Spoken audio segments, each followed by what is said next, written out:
Today, our guest on the Owner's Table podcast, a guy named Trent Dilfer. Now, depending on where you are in the world, the name Trent Dilfer will mean a number of different things. So he played in the NFL 14 years, one of probably only 40 guys-ish that has a Super Bowl ring as a quarterback. Was an analyst on ESPN, but then now is a head football coach at UAB. We're going to go down the road of like the NFL days, the analyst days, then college football. Also, the hot topic these days is NIL. How that's changing on an hourly rate, and what his opinion is based off of that, and how he's navigating that with UAB and into the future. Trent, thanks for being here. I'm fired up. Let's go. Awesome. Let's do this. So we're going to start with the analyst days. So your tenure as an analyst on ESPN, how did that transition into your coaching philosophy? It did. I got to take it back just a little bit for context. Yeah. My last year in the NFL was 2007. Okay. And really the last 4 years of my career, I was more of a player's coach. My body had broken down, multiple injuries. Man, if I went down the list, it would take half the podcast. But I was valued more for my brain, football acumen than my body. The skill, if I was a 9 when I came out in the draft on a scale of 1 to 10 athletically, I'd become a 4 or 5. Wow. As my dad would tell me, like, you can't get out of your own way. You're going to hurt yourself. Mm-hmm. And I did. My career ended on my 14th concussion, was knocked out cold for 3.5 minutes in San Francisco in front of my 3 daughters and wife. They thought I was dead. So, like, I'm done playing football. Sure. Well, the Niners wanted me to transition into management role. They wanted to make me the assistant GM. I got offered some NFL coaching jobs. And, if coaching was my ambition at the time, you would say now as an idiot not to do it, but that was not my ambition. My family had chased me around this whole time. And as my wife said, it was my time to chase them around. Yeah. So I went into TV with that reason. I really went into TV because I felt like the game needed to be taught to the fan better. I always said this, you will enjoy football more if you know more about it. I always hear this about hockey, and I would say I fall into this. I love hockey. I think it's a really cool sport. Mm-hmm. I don't understand it. No. Therefore, I can't sit there and watch a hockey game and appreciate it the same as I could appreciate golf or football or basketball, things I know a lot about. Volleyball. Yeah. Yeah. That's a whole other conversation. That's a whole other conversation, data volleyball players. But I felt like if the moms and the grandmas and the sisters and the casual businessman that isn't an NFL junkie, teenage boys, if they started better understanding football, they'd enjoy it more and it would help grow the game. And so I went into football with kind of that teaching hat on, into TV with that teaching hat on. And in the early days, I vividly remember sitting there and taking a subject that I knew we were going to talk about on a show and be like, how could I take this highly complex thing and condense it into a language, into a nomenclature, into a story that if my wife was cooking dinner and listened to it, go, oh, that piques my interest. I want to listen to that bald dude talk about this. And so I loved that part of it. And as I started doing it, I started having to dive deep into all 3 levels. In fact, I think at one point, I don't know this to be true, but I don't know if anybody else had been close to this. I was having to be an expert in all 3 levels of football. High school, because I was running the Elite 11, the world's biggest camp, and having to evaluate high school players and learn the high school landscape. College, because we were talking about it I was calling some college games, as well as the Elite 11, dealing with the Nick Sabans and the Dabo Sweeneys and the Ryan Days and the Chip Kellys and all these people because they were recruiting the quarterbacks from the Elite 11, and yet I was being paid to talk about the NFL. So I'm studying all 3 levels of football. And I remember saying this years ago that I remember seeing that everybody said the pro game was trickling down to college, trickling down to high school. And I saw the exact opposite. I saw the high school game trickling up to college, trickling up to the NFL. And if you look at the innovation of football right now, you could trace it right back to Texas, Ohio, Florida, California high school football. I think I know what you're going to say here. What coach do you think had the most impact on that? Oh, gosh. I think Browse had an impact. Okay. There's others. Man, this goes actually back probably before I started doing TV. You started seeing some trends of this. Some of the air raid guys out of Texas. I'm a lot of air raid guys out of Texas. The guy that doesn't get as much credit is Hal Mummy. Hal, absolutely. I'll tell you. You and me, he does. Jeff Traylor, who's in our conference, You know, at Yeah. UTSA? Yeah. Well, he was doing in high school football as an offensive and- guy has trickled up. In Texas. Was he In doing- Texas, yeah. So I mean, he won multiple state championships. When I lived in Texas, and I'll get to a piece of this, that's when I retired from TV. I actually retired and said I'm never going to work again. I'm going to live in Austin, and I couldn't do that. It was horrible. But I went and started studying high school football in my opinion, the state that kind of innovates high school. No question. I agree. Football the most. And you could see stuff like, wait a second, how long have you been doing that? I've been doing that for 20 years. I'm like, well, the NFL just started that 4 years ago. So I saw that. So long-winded Dilfer answer to your question. I started doing this as an analyst. I'm like, I'm a teacher by nature. I really didn't love TV. I love the life it brought me. I love some of the people I worked with. Oh my gosh. Were the hours in TV a lot? No, they're the best thing ever.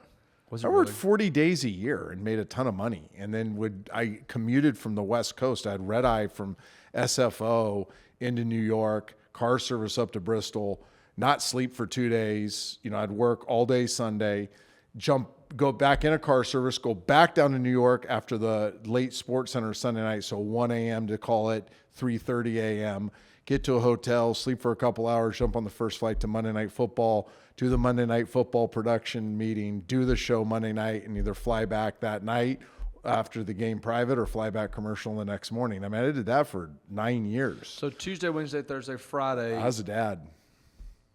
I was Saturday. I didn't miss very much. It was a great lifestyle. I love the life it afforded me. Wow. That is pretty incredible. But it didn't have a win and a loss. It didn't have purpose, you know? And so my coaching philosophy after watching all this and then retiring and getting kind of away from football to a certain degree, the one thing I noticed more than anything else in my time there was the amount of bodies left on the street because of coaches. Good people, good players, good athletes, underdeveloped holistically. And we started seeing it the Elite 11, but I really started seeing, there's a lot of great coaches. I'm not knocking coaching, No. but what happened was you saw so many kids, because I saw them when they were young, and they should have made it. And they were, for whatever reason, they weren't developed holistically. Their identity became about, did I catch it? Did I drop it? Did I block him? Did I not block him? Did I complete it? Did I not complete it? Did I tackle him? Did I not tackle him? Right? This performance-driven society that was like, almost like the fast food culture. Like, I want it now. You better be good right now. And if you're not, I'm done with you. I'll move to the next thing. Right. And I didn't grow up that way. I'm a son of a coach. Yeah. And the development piece, outside of a few guys, I do say Nick Saban, he's the greatest, but he was also the greatest developer. Not just the greatest recruiter, he's the greatest developer. Like, there were some that were developing really well, but there was a lot that just weren't developing in the college and pro game. And I'm like, if I ever got into coaching, because during my time at ESPN, I turned down multiple college jobs and NFL jobs because I just didn't have an appetite for it. But what gave me an appetite and what eventually became the calling to coach was this player-centric, I want to get and I heard a person say this, and I'll never forget. I truly think it's the definition of coaching. It's getting the most from the least and the best from the best. Some can get the best from the best. Some high school coaches can get the most from the least.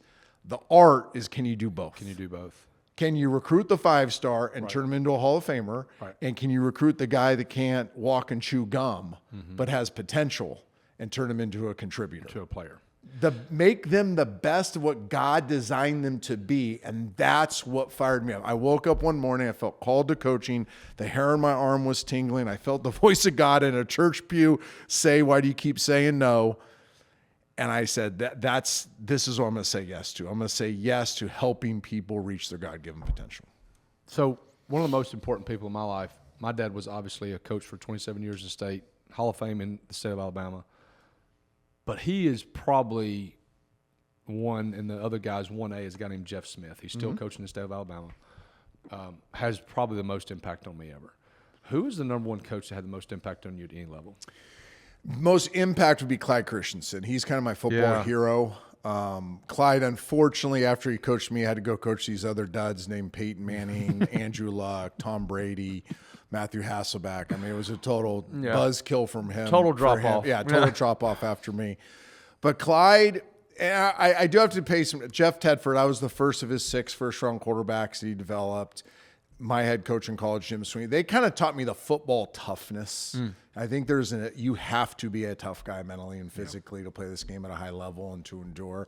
They taught me that, but Clyde taught me the thing that I think is most important, which is how to be a great son, means son to our Lord and Savior, and a great father to my kids. He was a great coach, and sometimes when I talk about Clyde, I go, he's just a great man. No, he was a great coach, great football coach. You don't stay in the NFL that long. And coach those people. And coach those dudes. And those dudes will tell you their best coach was Absolutely. him. But he taught me, he had 3 daughters. He taught me how to be a father to daughters. He taught me how to love my wife unconditionally. I mean, him and Debbie's marriage is a light to any young couple watching. I mean, we're a young married couple, and we get to see them every day. And the times he got to pull me aside and just teach me life. He developed me wholly, like with what you're talking about. Inside out. Yes. Everybody's using this. Is it transactional? Is it transformational? And it's cool. I'm glad people are saying that. But like before it had a term, it was just, I'm teaching the human. I'm going to coach the human. And Clyde coached the human in me. I remember the day that Tampa decided they weren't going to re-up me. I had this massive escalator bonus due. Otherwise, I'm going to become a free agent. And they decided I wasn't worth it, which I wasn't. They made a good decision. And he sat there and cried with me. Like just brokenhearted, crying with me because of how much he knew I'd given to Tampa for 6 years, what he saw me endure. We knew we had just gotten the NFC Championship game. We knew we were going to win a Super Bowl at some point with that group, and I wasn't going to be able to be a part of it. But just his care for me. And to this day, he cares more about how our marriage is going, how the girls are doing, than whether we won or lost a game. I've heard so many good things about Clyde. He was there one year when I was coaching in college at Black Mountain. I mean, you've probably been there. He goes every year to Black Mountain. Goes every year. He was a legend at Black Mountain. Oh, he's unbelievable. So let's transition to the NFL. Who is your favorite teammate? That's a hard question. That's 14 years and hundreds of thousands of dudes. I'm going to use impactful instead of favorite. That's good. Because he was not my favorite at all, and I was not his. But Matthew Hasselbeck. Why so? Without doing another long answer, we competed for the starting quarterback job position. We did not like each other early on. I was a Super Bowl winner. He was an entitled little brat that had never done anything in the NFL except play good in preseason. Right. And then he loses, I win. And then I get hurt and he plays. And we're raising kids that are old. They're having babies where we have toddlers and elementary school kids. And Sarah, his wife, and my wife kind of become friends even though we're not friends. And then we kind of develop this respect relationship and it blossoms into a friendship. And then, and I don't know how much you want to get in this part of my story, but we lost our son when he was 5.5, our second born. And in the midst of the worst thing a family could go through, Matt and I had a good relationship, developed a great relationship. Wow. And he loved me like a brother through that. Yeah. And then I was able to pay that back to him by how I mentored and sacrificed for him as he became the starting quarterback there. And I was coming off this a massive injury. I'd ruptured my Achilles and lost my son, trying to come back and play football again. And just this dynamic that was so beautiful, how God kind of took two people that were polar opposites and kind of butting heads and made brothers out of us really through him. Wow. It was really through our mutual love for Jesus that allowed us to come together and be brothers on the football field. And to this day, I mean, a few weeks ago, we were at a conference together. We both sit on the board of a ministry. And just anytime we get time with them, we cherish it because they're truly as close as we're as close to them as any NFL relationship can be. I tell people this all the time, and you don't understand it until you have kids. The friends you have when you raise your kids are the friends you have Forever. Yeah. Because the help, Yes. the trials, all those different things, that builds a bond more than anything. Because the friends I have from college and the friends you have from college are probably pretty tight. The friends you have from the locker room are extremely. But the couple friends that you have when you have kids together, it's really kind of, because we have friends from Tennessee that we haven't been there in 8 years, Trent. And they're still our best friends. Yeah, well, it's because it's hard. It's hard. I think, I think at the edge of uncomfortable is where you find greatness. I think doing hard things equals great things. Those are my core philosophies. But if you look at raising kids, it's one of the hardest things you can do. You're never comfortable. Yeah. I don't care how good you think you are at this. No, It's not like you roll out of bed There's and have always all the another answers. thing. There's always another thing. Your kids are gone, and you still are dealing with kids. Yeah. So you're doing this together. Yeah. You're walking through this uncomfortable valley of hard things together. Yeah. Therefore, you develop closeness. You develop this greatness in your relationships. And I think it's true for most people that take parenting serious. Now, there's this group of people that don't take parenting serious, and they're going to point to their jobs, their careers, probably where their friendships are molded the most. But for parents that are taking this serious, like, this is our lasting legacy. Sure. What we leave with them is what lasts. You're going on that journey with other people, and you're going to be, I call it tribal. Yeah. You have that tribal relationship with them forever. Who do you call when you're hurting? Matthew, Steve Stenstrom, another great friend, NFL friend. Todd Peterson, another NFL great friend. Clyde. Yeah. I've called Clyde. And when we lost our son, Clyde was working with the Colts at the time, and we had what was called Camp Trevin. Trevin was my son's name, at Lucille Packard Hospital in the Bay Area. Clyde literally left the Colts and came out and lived with us in the hospital, and would take Delaney, our youngest, who was a baby at the time, and take her like for 3, 4, 5, 6 hour walks through Stanford and just take her off our hands. And that's how he served us. Wow. He would sit there and pray with us at night as our son was on life support in the ICU. The same group of people that I've kind of walked through the valleys of life with, it's still ones I rely on to this day. It is. It's a small group. Intimate, yes. Let's talk a little football. What systems were you in? I'm going to get a little technical, so this is probably going to bore people. What systems were you in when you were playing? Well, everybody thinks I'm this offensive guy to start because I was a quarterback, and then I devote most of my time at UAB to offense. But I grew up with some great defensive systems. Okay.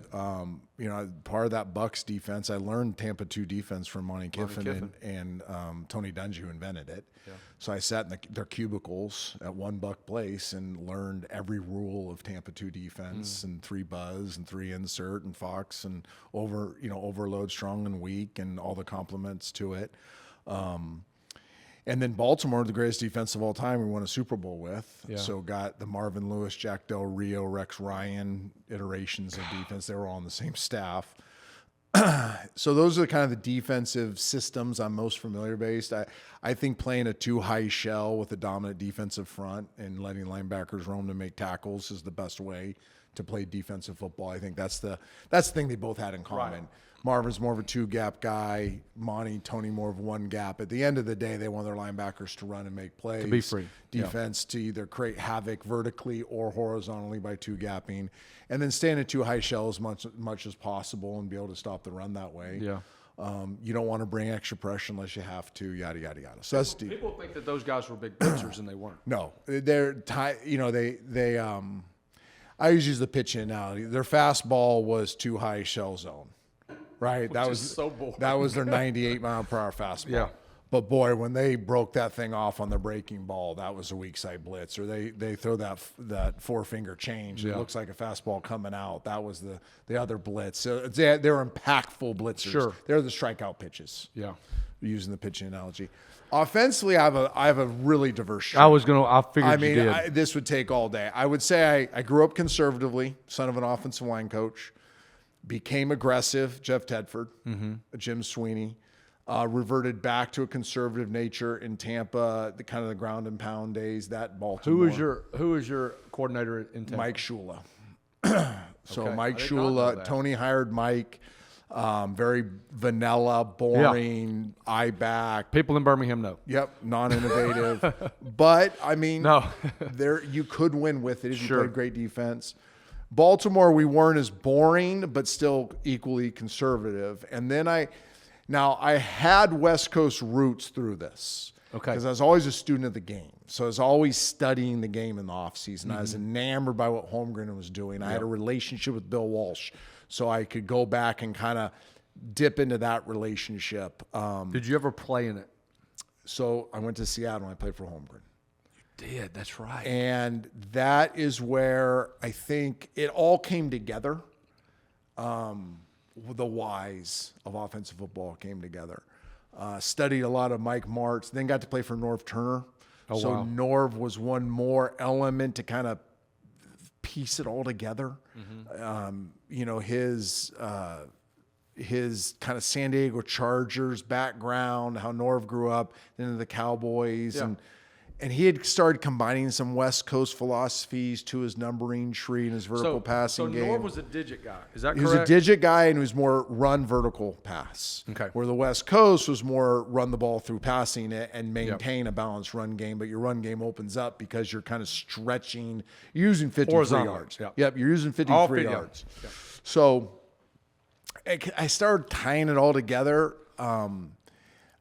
What I call my philosophy now is get the dude the ball. Yeah. Really, but there's so many ways of getting them. And I would say it's a both and world now. Yeah. Like you no longer, like people have learned how to defend the air raid. People have learned how to defend these power backfields. It's very hard when you're a both and. Can you play 4 open and can you play 22 personnel? Sure. Can you stretch the field horizontally with the quick passing game, the screen game, and the misdirection game? And can you attack them vertically? Can you still dominate the A-gaps in the run game? I look at more now of what conflict can we bring to the defense. And if you can break their rules, if you can ruin their practices, if you can ruin their sidelines with what they're having to adjust to, you've won half the battle. Now you got to get your players to execute in the midst of that. Right. But there's a lot of tools now in the offensive tool belt that you can use to disrupt a defense, make them eat their soup left-handed, so to speak. Yeah. And gain a distinct advantage offensively without having to overload volume.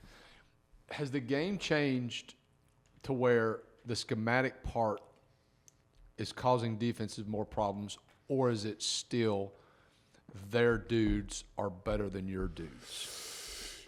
Okay, so I think offense has a tremendous advantage. Oh, of course. Like it's always has. Yeah, the rules have just changed so much to where it's very hard to play defensive football.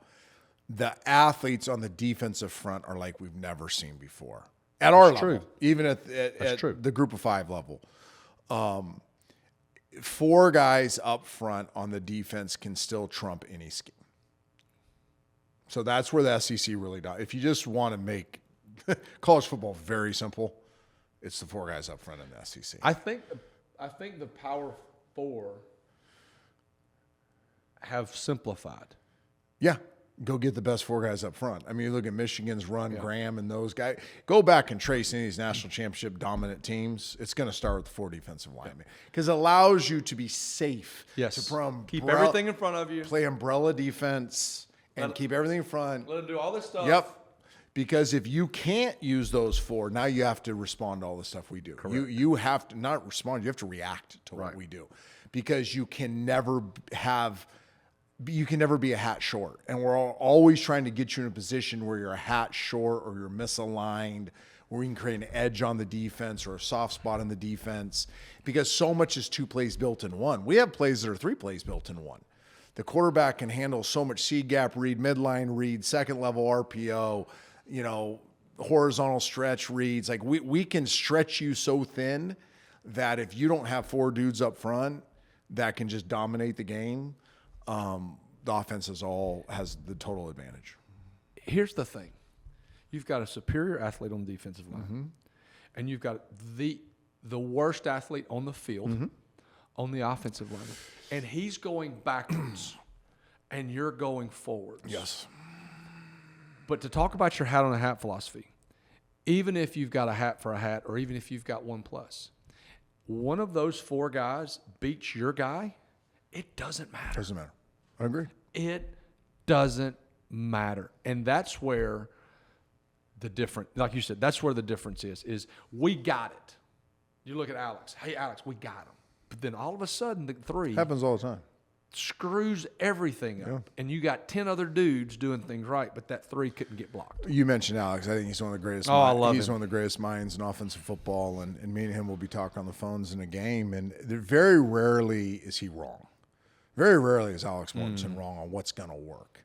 But what we can't predict is what's going to happen up front. Sure. But like there's grass. The grass we're trying to get is usually there, based on either the way we game plan or how we're calling it in the game. It's the execution piece. Usually, can we handle the line of scrimmage? Sure. Now, I will say this. The one thing that is kind of coming into vogue, and we did this to UConn last year, if you want to watch this, is there's now tools where you can neutralize those players. You don't have to block them. Don't block them. Sometimes you just don't block them. Sixth grade football. Though. Yeah, we're going to get into NIL, and you're going to see quarterbacks are always going to make the most, but defensive linemen are going to make the second most. Sure. I have a great story on that. You said the worst player on the field. I'm not going to use name because I don't want to embarrass this person. I don't want anybody to try to figure out who it is. But I was recently at a Christian conference, this board I was telling you about, and I was sitting with an offensive line. I'm not going to tell you what team he plays for, but he's been in the league for 7 years. He's made 2 Pro Bowls, I think. Wow. He's made 2, maybe 3 Pro Bowls. And we're sitting back in the break of a session, having lunch together, and his other offensive line buddy plays with him on the same team was there. And I'm like, guys, tell me about what the challenges are today in the NFL line of scrimmage play. And he said, well, I'll put it this easily. I think he's been to 3 Pro Bowls. He goes, I've been to 3 Pro Bowls, and every week for 17 weeks, I look at their 2 deep on the defensive line. And every single week, I'm an inferior athlete to all 8 defensive linemen for 17 straight weeks, for 7 straight years. Every day I go to work. He goes, I am an inferior. And this guy is a beast now. He Pro is Bowls. lean. Yeah. He is strong. He is long. I'm like, well, how do you win? Discipline, eyes, hand placement, foot placement, timing, knowing what he's supposed to do before he does it, like all these intellectual and nuanced things. Yeah. And he's like, I have to be perfect. I have to play 66 plays, and I got to be perfect with my hand placement. I use these little tools. He showed me this thing I'd never seen. I'm a son offensive line coach, but he showed me this thing. We call it length to strength, when you can get into triple extension and have your length. That's your strongest position to block. And he goes, now this new thing is if I can get him right up here in the shoulder pad area, if I can get him and I can pronate my wrist the right way. He goes, and he did it to me. He goes, try to move. And I couldn't move. He goes, I just found this tool 2 years ago, and I can just stone these dudes that are better athletes with me. But I'm like, this is real time, real speed. You have to punch the guy perfectly. You got your feet, you got to be square, and now you got to get in there and rotate your wrist. And he's running full speed. And he's running full speed. And the guy is 6'4.5", 318 with 12% body fat, runs a 4.79, and probably verts 34 inches. But what you're saying is this, and this is for all athletes, though. This is just not for an inferior athlete. Basics done right over time is how you win. Amen. Amen. Basics done right, and you were talking about a hand placement and a not even a full twitch of the wrist, and this guy's figured out that tool. And so if they can, whatever position, the basics done right is what's going to. You win can get games. me in this conversation all the time. I think the biggest lie right now out there, and it's the Instagram highlight video generation, is that talent wins. I heard. You know what's so funny you say that. I heard this the other day. So many talented. Now again, talent with technique, talent with discipline, talent with great acumen, talent with being able to say calm in the storm. Yeah, yes, obviously talent's going to win, but a 9 talent with no technique, no discipline, no nuance to his game. 6 talent with all the other stuff. The 6 will kick the 9s. You know what? Every time. Everybody looks at the vertical leap, the one. I told my team the other day, I'm like, I'm gonna say a name out loud, and everybody tell me what you think. And I said, Odell Beckham Jr. And I said, oh, the one-handed catch, blah blah blah, the highlight stuff, right? I said, what's he doing right now? Yeah. Got accused of rape. I'm like, the guys that play 10, 12, 14 years, the guys now that are making not just $30 million. Guys are making $150, $200, $250 million in the length of their second, third, fourth contracts. Yeah. Aren't the most talented guys. Those most disciplined guys. Those most guys that play with the best technique. Those guys play with the best effort. What's the guy at Tampa this past year? He 9 years in a row, 1,000 yards, 10 years in a row. Mike Evans? Mike Evans. Yeah. Mike Evans has highlights, but Mike Evans' highlights are routine things done great. Yes. Yes, and he was a guy that was a run fast, jump high guy at Texas A&M. Johnny Manziel, jump balls. Right. People weren't sure I was going to translate to the NFL. His receiver coach, little shout out to UAB here, his receiver coach that really molded him in Tampa, Kevin Garver, Birmingham resident, my wide receiver coach. I know Kevin. So Kevin got Mike to buy into the professionalism, the craft of wide receiver play, while he was there in Tampa. Yeah. Mike was a great talent. He is a 9 talent. Absolutely. That played with probably 6, 7, let's just call it technique, but then said, wait a second, I want to be a Hall of Famer. And he matched his 9 talent to his 9 technique discipline, and now he's going to be a first ballot Hall of Famer. And Kevin had a ton to do with that. Wow. Kevin's dad is my financial advisor, by the way. So we know that they're great guys. You're printing money. Yeah, they're great guys. Okay, so we're talking about money. So NFL has this. I tell people this all the time. The guys that play in the NFL and make lots of money, they make great money. But the money compared to someone that is a CFO or a CEO of some of these big, it's really not that much. But the money that the NFL's guys can make can, as you said before already, can set you up for life. A lot of them it doesn't. Yeah. But a lot of them it does. How did you invest when you were making money for those 14 years in the NFL? Okay, so the smartest thing I did was hire a business manager early, not a financial advisor. He helped me hire my financial advisors. He helped me hire my lawyers. He helped me hire my agents. But he was Joe Montana's, lack of a better term, endorsement guy. Okay. I did marketing for Joe Montana. And Joe was coming to the end of his career. I remember, I'll never forget, you get a call from Joe Montana when you're in college and on a rotary phone. That's right. Look that up, kids. Rotary phone. I'm like, hello, it's Joe Montana. No, it's not. Come on. No. And it really was like, hey, you really need to look into this because you're about to get paid a ton of money, have a long career, and this guy can really protect you from a lot of stuff. So his name's H. Cole, lives in the Bay Area. I think we're on 31 years together this year. And his approach was always be highly, highly conservative. Created enough where we could have luxury in our life. Sure. And not say no to things and raise our kids and do cool stuff, but really set ourselves up, generationally. Best thing I did, to be honest with you, was about $1 million annuity in '94. Long-term annuity. Yeah. That's probably the best thing I did. But a lot of long-term conservative investments, life insurance, being conservative in the stock market, staying away from these get-rich-quick schemes. Now, I will say this: although he saved me millions of dollars by stopping me from getting into some of these things, there's some things we've missed on, and you got to be willing to miss on those things. I can think of a franchise that I could have owned 12 or 13 of them right off jump that I'd be worth 30x what I am now. I can think of some land deals in some very nice areas that, I passed on.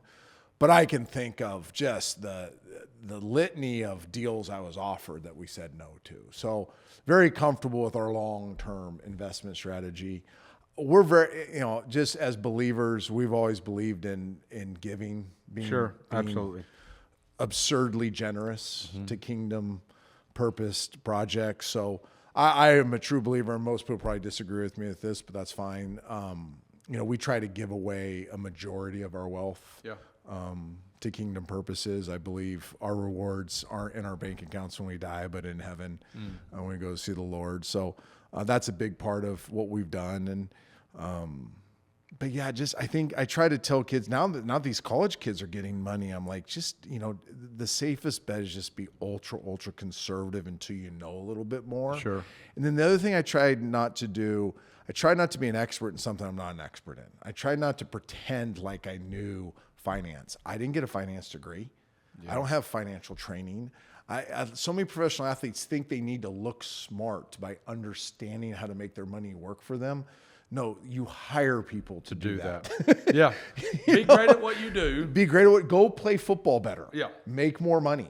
Sure. Right? And then let smart people work with you and educate you on how to do that. So many professional athletes in my era thought, I think it was an insecurity. You know, it was like, well, I should know this, so I'm going to pretend. I'm going to protect myself. Yeah, and I was like, no, you're killing yourself right now because you don't know. Yeah. Like, and I was lucky. I got good advice early on to get H, and H was always that barrier for me. He was always, hey, Trent, you go play football. I'll make sure you don't get in trouble. What's the number one biggest financial mistake that you made? Car dealership. So John Elway became a friend. That was the fastest answer in the history of 90 episodes. Lost $2 million in like 3 months. And that could have been $7 million if I wasn't bailed out by a guy Car who dealership. wanted my name right. So Elway and his agent, and it was not a bad deal when I got into it. It was just the timing of it. We bought 2 car dealerships, ended up with 3 in the Central Valley in California, and they were great early on. They're like ATM machines early on when the economy's rolling. But as the economy started turning, you can guess what time frame this was. As the economy started turning downward and I was getting lied to, I basically had hired a bad employee that was lying to me, and kind of, he wasn't trying to steal from me. He was protecting his own you-know-what. Sure. So he wasn't giving me the truth, and I was absentee. That's another lesson. Don't ever be an absentee owner in anything, right? So I was an absentee owner. I had all the money put into it, and I had hired somebody that was making terrible decisions and hiding me from them, so I couldn't get out. So all of a sudden we started bleeding cash, and through a series of God events was able to stop bleeding cash and get rid of them. But yeah, it was alarming how much money we lost in a very, very short amount of time. It's really the only bad business I've ever done. Wow. That answers my next question. So the last question I have about finances is, you've got 3 kids. 4, if you include four Trevin, kids. who's in heaven. Yes. Yeah. How have you set them up for their future financially? Yeah. I think a lot of people aren't going to agree. I do not want to leave my kids a ton of money. Sure. That was never the goal. I want to leave my kids, private school, education money, club sports money, maybe, Sweet 16 car money. Sure. But I want my son-in-laws to provide for my daughters. Sure. I didn't want to leave my son-in-laws, who I love, by the way. They're amazing. They're godsends. But that's their job to provide for the wives. That's not me. Wow, that's good. So we'd rather give it to kingdom purposes than leave it for our kids. Now, I'm not leaving them nothing. Like, they're going to be well taken care Correct. of. But I don't want trust fund kids. I don't want them waiting for me to die so they can start cashing Collecting, out and collecting and going on trips to Turks and Caicos and buying Ferraris. So I would much rather dig wells in Africa or feed the homeless in Birmingham or support Church of Highlands or whatever it is. I'd rather go to kingdom building activities. So you've already answered this question a little bit. So you said you were sitting there. I wanted you to say you said you were sitting in church and the hair on your arms were standing up because you felt like the Lord saying you need to start doing this coaching. Tell me those steps. So you retire from analyst. What then? All right. So I was the first of ESPN's big layoffs in 2017. I remember that. Yep. So they cut $100 million, and really they started with guys that made the most money. So I had just signed my 3rd contract and was doing very well, and met with the president, and he was like, hey, here's why. It's not a reflection on how you've done your job, blah, blah, blah. I can repurpose you. We can redo your deal. We can keep you. And I'm like, I'm kind of done with TV anyways. Well, he goes like, you have the golden parachute here. You got 3 years. It was like 2.5 years where we're going to pay you your whole salary and you're not going to work for us. I had to sign, a non-compete and some other things. They didn't want me going to Fox or whatever. That's easy. So I'm like, this is a no-brainer. Wasn't really enjoying it. The travel was wearing on me. I had lost my fastball. To be quite honest with you, I wasn't as good as I once was. Why? Why though? Because you should have gotten because I wasn't as passionate about it. I think a lot of TV, when you're really good on TV, like I met with this person the other day. She's trying to get into TV, and And I knew within 4 minutes she was going to be a superstar. She had Maria Taylor. She had the best of the best. I'm going Brady. Katie George, who I think is a rock star right now. She has her written all over. Like, she's going to be a rock star. I knew in 4 minutes that she was going to be a star, right? Because there's a charisma, there's an energy, there's a passion. Like, I can make the camera come to life if I really want to teach you something. Right. Right? Like, we just know how to do it. Yeah. That had become, the Cowboys and the Packers, and I was just kind of going through the motions. I was giving information. I wasn't living the information. Right. And all the focus groups and all the people that got back to the executive ESPN and told me what they liked about Trent was that I was animated, that I was passionate, that I could teach, that I could explain. I could make, a 3-minute segment come to life. Make the camera come alive. Make the camera come alive. Yeah. And know the red dots on you. For those of you when you're on a one shot, when the red dot's on you, but not let the camera know, not let the audience know that the red dot's on you. Like, that's the art of TV. And it'd become just like checking the box. And I got, Steve Levy gave me great advice early in my TV career. He's like, okay, go back and watch yourself with the sound off, and then turn your back to the camera and listen to yourself. The same segment. So if you do a 3-minute segment with me on SportsCenter, go back, DVR it, back then it's called DVR it, watch it with no sound. You'll see your mannerisms, you'll see how engaged you are, you'll see how engaged you are with the host, You'll know if you're doing that part right. Then turn the sound on, turn your back to it and listen. So you'll understand if you're articulating your words, if your pace is right, if you're emphasizing the right things, if you're hitting the right spots, if, again, you're making your voice come to life. And I would do that for you because I cared about being good on TV. Sure. And when I cared, I would do it. Well, then late, I want to say it was year 8, my wife goes, do you even like this anymore? I'm like, no, I don't. She goes, do the thing Levy used to have you do. Because she would watch me every once in a while, and she was too nice to say. She goes, she ended up telling me, you're not nearly as good as you once were. Wow. And I did it, and I was like, ugh, that's not what I want to be. I'm like everybody else there. Yeah.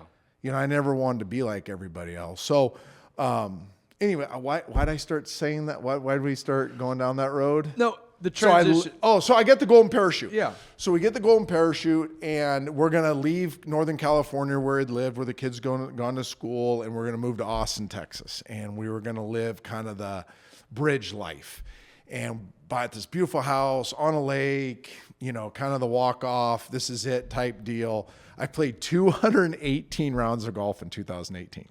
Oh. I had knee replacement 2017, left knee replacement.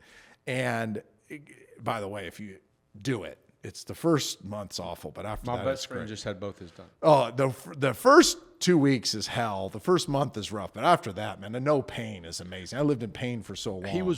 He had both done, Trent. Oh. And I saw a video this morning of him yesterday walking with a cane, and his walk was better, and he's 11 days out. 11, oh gosh, with both? Both. Oh, that's brutal. 11 days out, and he's walking better now than he did. Yeah. So then there's your commercial for getting your knee replaced. So I played golf 218 times in 2018, and I will always say this, it was so much fun. It was so much fun. My life was fun. I don't believe God designed us to just live a life of fun. And I learned that the hard way. Wow. I was a worse husband. I was a worse father. I was a worse friend. Most importantly, I was a worse son. Why? Why? Because I don't think so much fun, we weren't designed for that. We were designed to serve. We were designed to give. We were designed to follow. We were designed to surrender. Are we designed to work? We're designed to work. I agree. We're not designed to have fun all the time. I think fun is good. I'm not saying fun is bad. We should have fun, but that's not how we were designed. That's not how God made us. And after doing this for a couple years, in the midst of this, I had all these neat opportunities that were hitting my plate. And a lot of them were kind of ministry or servant driven, like sacrificial driven. Sure. And I kept saying, no. And I am not an overly charismatic guy. If you put us I'm probably teetering on the charismatic. I'm probably a 6. Okay. But not an 8. Fair enough. I believe God speaks mainly to us through his word. Read your Bible. That's how God's going to speak to you the majority of the time. I do believe he speaks audibly to us through his spirit. Yep. And I'm sitting there. I can go to that pew tomorrow. I have no idea what the pastor said that day. Except, and my wife will vouch for this. She goes, why did you keep turning over your shoulder? I heard the Holy Spirit right here in my right ear, right behind me, saying, why do you keep saying no to me? Why do you keep saying no to me? Why do you keep saying? And it was just, and it was that moment I stayed after. I got on my knees. I said, Lord, I'm done saying no. Whatever it is, I don't know what you asked me to do, but I'm done saying no. I know I'm a worse son. I know I'm a worse husband. I know I'm a worse father. I know I'm a worse friend than I've been. I know I'm not following you the way I should be following you. What do you have for me? I went back and I told my youngest daughter who's in the house, my wife, we're going to China. And they go, what? I said, I know God's got to be calling us to China. I'm done saying no. That's got to be where he's calling us. No, he was calling us to Nashville, Tennessee to coach a high school football team that was literally a dust bowl at the time. And it was the most sacrificial thing I'd ever done. And that was my call into coaching. Wow. So you go to Lipscomb. Is that where you Lipscomb? Go to Lipscomb, and that from Austin to Nashville, Tennessee. Yeah. Without my wife, without my daughter. Like this was a true, like this was the hardest thing we had done. They had to stay in Austin. My daughter had to finish high school. How long did they stay? So she ended up graduating early. It was originally going to be 18 months, ended up being 12 months. She graduated early and early enrolled. And then my wife moved up. Wow. So you're in Nashville coaching a high school team. What made you think you were prepared to do that? I wasn't. I wasn't at all. I think that, again, I really trust the leadership that hired me. Sure. They're awesome people, and I think they saw this too. But on paper, it's hire the sizzly guy with the Super Bowl ring, and you'll get admissions to go up. I mean, that's on paper. That's God's why you do honest it. truth. Yeah. That's why they're still doing it. Go up to Nashville right now. Who do they keep hiring? NFL players to drive private school admissions. Wow. Right? Because that's a hub of NFL activity. It is. So, but I was the first, and maybe that was it on paper, but I walked in 36 kids on the roster, 6 lifted with a PVC pipe. They had raised $111,000 for the football program in 10 years. That's $11,000 a year for the football program. Wow. They didn't care about football. This is a great school. They didn't want anything to do with football, except the president at the time had seen the they were 77 under their admissions goal. And 2 years later, there's a 150-person waiting list.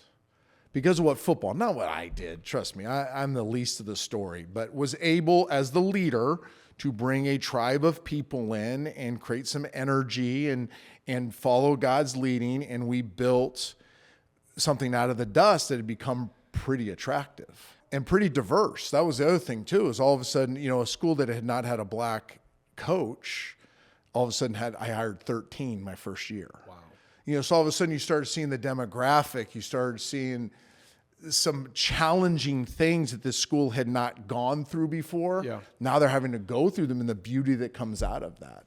Where did the guy get that philosophy from? Because I think I know. The guy that hired me, he was a basketball coach in Houston.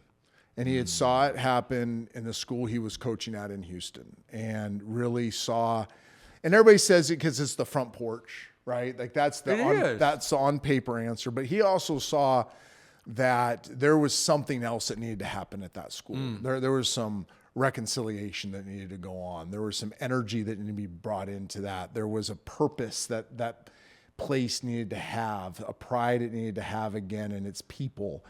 And I think through the vehicle of football, and also hired a great baseball coach who's still there at the same time, also started making decisions to start support the arts. They built this incredible robotics program. They spent money. They spent money, and we raised money. And that was the other thing too. He's like, the one thing we haven't had is somebody that will go raise money. So they raised $111,000 in 10 years. We raised 1.1 in 93 days. Wow. We ended up raising $4 million in the time I was there. What do you think, if you had to put a finger on the main reason that you guys won games, what would be the number one reason you turned it around? I don't think it's that simple of an answer. I saw God's hand on all of it, but I'm also not going to be that Christian who goes, "Well, I just sat back in my chair and watched God let do Jesus everything." do it all. Yeah. Like we were very obedient to the directions He was taking us. I learned a long time ago: you see where God is moving and you join Him. Join Him. Amen. Right? You don't say, "God, I'm going to go do this. Will you come join me?" Yeah. No, God, I'm going to watch what you're doing, then I'm going to join you. we saw a thirst for diversity within the school and a thirst for kids that had never gone to Lipscomb before to want to come there. Right. And we're able to use football as a platform to make the school very attractive. You can't recruit at the high school level in Tennessee. But what you can do is you can make your visit very attractive once they choose to visit there.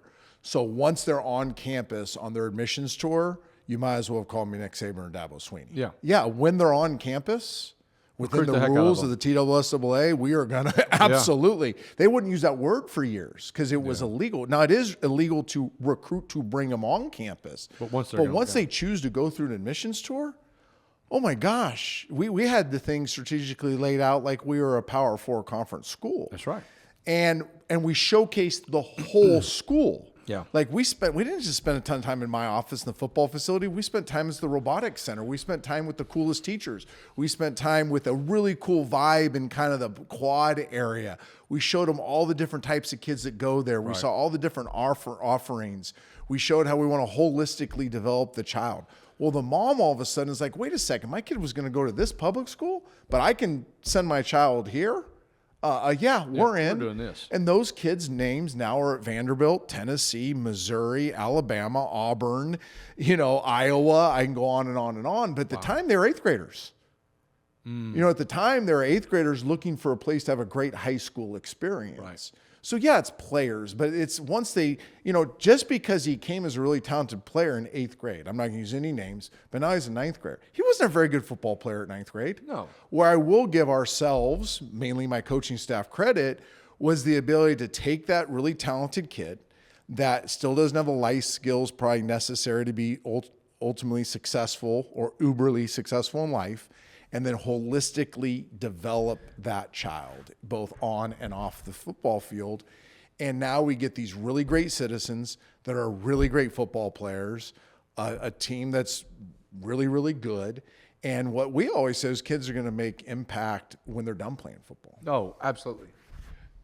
What was the hardest part going from high school to college? My answer, and I've been kicked in the groin this experience at UAB. My pride has been in a good way because the formatting of it's very similar. Because we ran the high school program so much like a college program, formatting the college program is pretty similar. But you amplify the drama by 100. And I think that's the thing that's been most difficult is little kids, little problems, big kids, big problems. Little economics, little problems. Big economics, big problems. What is the drama? Every kid's issue, and I think this is the hardest thing about if you care more about just the wins and losses on the football field, every kid's issue has to become your issue. If you brush their issue aside and say, no, you're just a commodity that we use to win games, you may win more. I get why they do that. I get why some of these ambition-driven and cutthroat win or die mentalities work because they basically just sequester all the issues and drama. That's somebody else's thing. I don't. I take it all in. Yeah. I did it in high school. I did it for my kids. I did it for my kids' teams. I did it for my high school team. I do it now here. Like if Johnny has a girlfriend issue, that became my issue because I have a open door policy. They come and talk to me like a father figure. I do this thing called coach hat, dad hat. So I'll put on the dad hat where all the coaching is off. I can be your dad now. Like I absorbed that. Yeah. And that is that's complex. And then I think I also came in at this inflection point of college football. You did. That was like, really? That's not what I signed up for. That's not the college football I remember. That's not I don't get to coach that much. Now that's going to change this year. I'm making decisions right now, so I get to coach. My first 2 years, I did not coach very much. Let me say this too, and I've been there. People think that you work 14 days a year. I get 14 days off a year. The thing about college football is you said it beautifully. We are psychologists Yeah. as much as we are coaches. Yeah.